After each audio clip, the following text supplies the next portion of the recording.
মৃত ব্যক্তির নামে ইফতারি করানো যাবে কিনা। সম্মানিত দর্শক মণ্ডলী, মৃত ব্যক্তির নামে ইফতারি করানো প্রথাটি আমাদের এলাকাতে খুব বেশি রয়েছে। মানুষ মনে করে রমজান মাসে মৃত ব্যক্তির পক্ষ থেকে মানুষকে খাওয়ালে তার কবরে তার সুবিধা হবে, এটা মানুষ মনে করে এবং এইভাবে প্রথাগতভাবেই করে আসছেন বলে আমরা অবগত। সম্মানিত দর্শক মণ্ডলী, এ ব্যাপারে রাসূল সাল্লাল্লাহু আলাইহি সাল্লাম কিছু বলেননি যে মৃত ব্যক্তির নামে মানুষকে খাওয়াতে হবে এবং তাতে মৃত ব্যক্তির কোনো উপকার হবে, তা বলেননি। রাসূল সাল্লাল্লাহু আলাইহি সাল্লাম মৃত ব্যক্তির ব্যাপারে দুইটি বিধান স্পষ্ট করেছেন।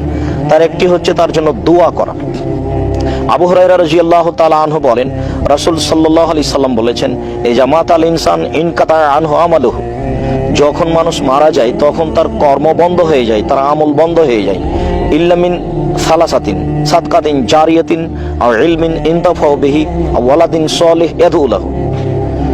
একটি হচ্ছে সাদকা জারিয়া, মানুষ যদি সাদকা জারিয়া কিছু করে থাকে, এমন সাদকা করলো যেটা চলমান রয়েছে, যেমন মসজিদ তৈরি করে দিল, মাদ্রাসা তৈরি করে দিল, এইরকম যদি চলমান কিছু সাদকা করে থাকে তাহলে মরার পরেও সে নেকি পাবে।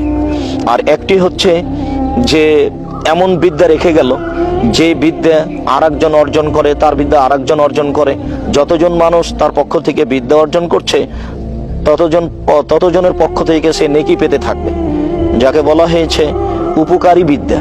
আর আরেকটি হচ্ছে দোয়া, ওয়ালাদুন সালেহ, সৎ সন্তান রেখে গেল যে তার জন্য দোয়া করবে। অত হাদিসে এই তিন ধরনের নেকি মানুষ পেতে থাকে, হাদিস মুসলিম। ঠিক অনুরূপী রাসূল সাল্লাল্লাহু আলাইহি সাল্লাম একদা বলেন, তোমরা খালেসভাবে মৃত ব্যক্তির জন্য দোয়া করো। রাসূল সাল্লাল্লাহু আলাইহি ওয়াসাল্লাম মৃত ব্যক্তির জন্য দোয়া করার ব্যাপারে এখানে আদেশ করেন আর বলেন যে তোমরা তার জন্য খালেস করে দোয়া করো। তিনি আরো বলেন যে জনৈক ব্যক্তি রাসূলের দরবারে এসে বলল, আল্লাহর নবী, ইন্না উম্মি উফতিলাতাত ওয়া আযুন্নুহা লাউ তাকাল্লামাত তাসাদ্দাকাত। আল্লাহর নবী, আমার আম্মা হঠাৎ মারা গেছেন, আমি মনে করছি তিনি কথা বলতে পারলে দান করতেন, আমি কি তার পক্ষ থেকে দান করতে পারি? তার জন্য নেকি হবে কি? রাসূল সাল্লাল্লাহু আলাইহি সাল্লাম বলেন, হ্যাঁ, তুমি তার পক্ষ থেকে দান করো, তোমার দানের নেকি তোমার মা পাবে। হাদিস বুখারী মুসলিম। অত্র দুই তিনটি সহিহ হাদিস দ্বারা প্রমাণিত হয় যে মানুষ মরার পরেও নেকি পেতে পারে দুইটি মাধ্যমে। তার একটি হচ্ছে দান, আর একটি হচ্ছে দোয়া। তবে দান যদি খাদ্য প্রদান হয় সেটা হতে পারে, রমজান মাসেও মানুষ খাদ্য প্রদান করতে পারে, কিন্তু মরা মানুষের নামে যেটা করা হয় সেটা হলো সাদকা। তেমত অবস্থায় ইফতারি নামে আম মানুষকে কি খাওয়াতে পারে? তা নয়। এমত অবস্থায় তাহলে ফকির মিসকিনকে খাদ্য প্রদান করতে হবে, তাহলে সেটা দান হিসাবে হতে পারে। আমরা মনে করি এই চলন্ত প্রথাকে বন্ধ করে যেভাবে রাসূল সাল্লাল্লাহু আলাইহি সাল্লাম বলেছেন সেইভাবে দান করাই ভালো, তাহলে মৃত ব্যক্তির জন্য উপকার হবে। তা হচ্ছে এক নাম্বার, মুখে তার জন্য দোয়া করা, যার যেভাবে সম্ভব।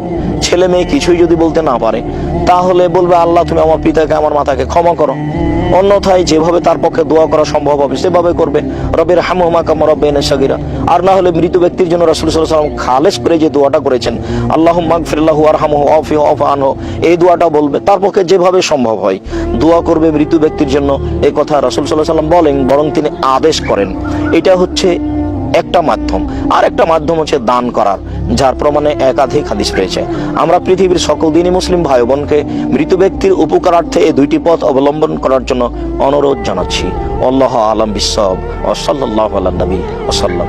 আসসালামু আলাইকুম।